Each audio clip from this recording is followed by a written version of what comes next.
Watching Ida and definitely getting more organized.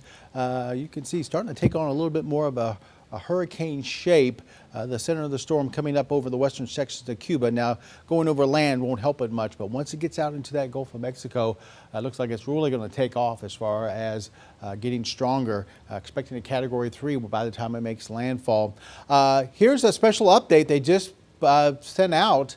Didn't even know this update was coming out, but now officially a hurricane. Ida winds at 75 miles an hour, moving to the northwest at about 15 miles per hour. Going to be going over parts of Cuba. Like I said, they just put out this latest update. It will continue to work its way into the Gulf of Mexico, expecting winds at 85 miles per hour early tomorrow.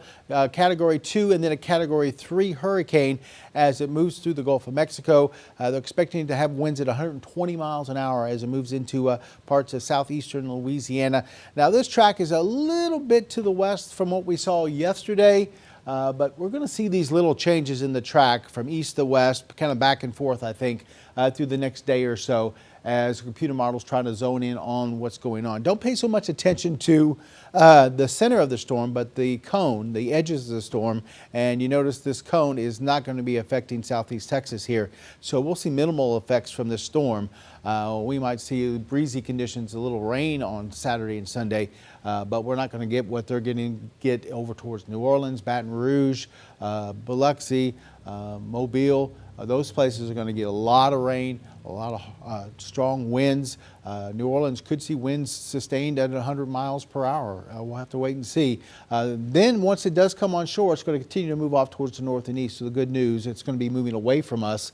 So even better news for us. But we're going to be just too far to the west, I think, to really feel a lot of effects from this. But we'll be watching it. Computer models all clustered together right over south central, southeastern Louisiana. So I don't think we're going to see too much of a shift in this track. I think that track right over that section of the Gulf of Mexico are probably going to hold true as we go through the weekend.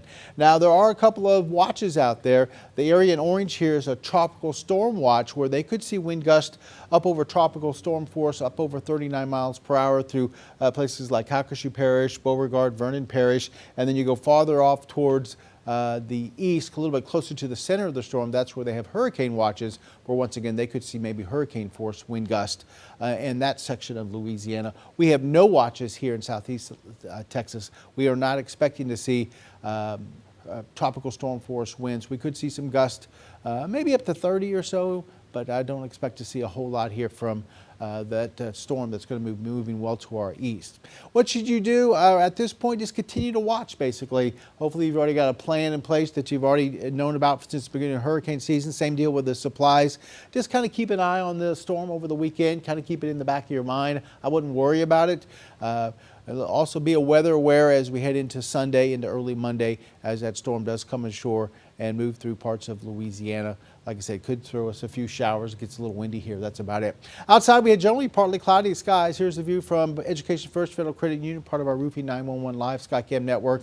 We've been seeing this little weakness in the atmosphere. It's been creating some showers this morning. Still have a little bit of rain out in the southern part of Jefferson County. You can see it there. A couple of heavy downpours south of Taylor Landing. Might even be reaching 73 just a little bit between Port Arthur and Winnie.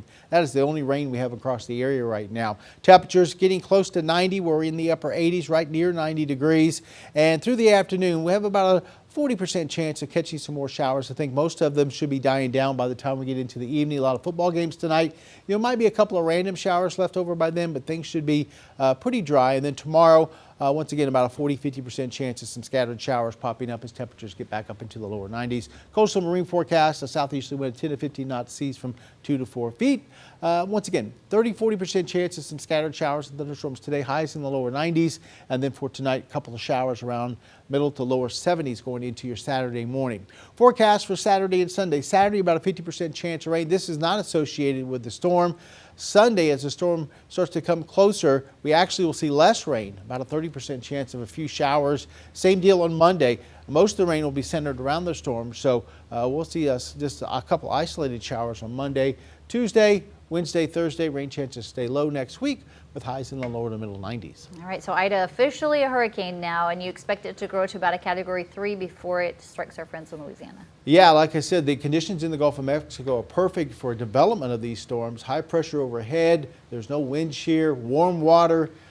Category 3, mix. yeah, it could get even a little bit stronger. I don't know about Category 4, but the winds could be a little bit higher as it makes its way onshore. We'll have to wait and see. I know, and you guys will be tracking it for us all weekend. For sure. Praying for the best. Thank you, Jeff.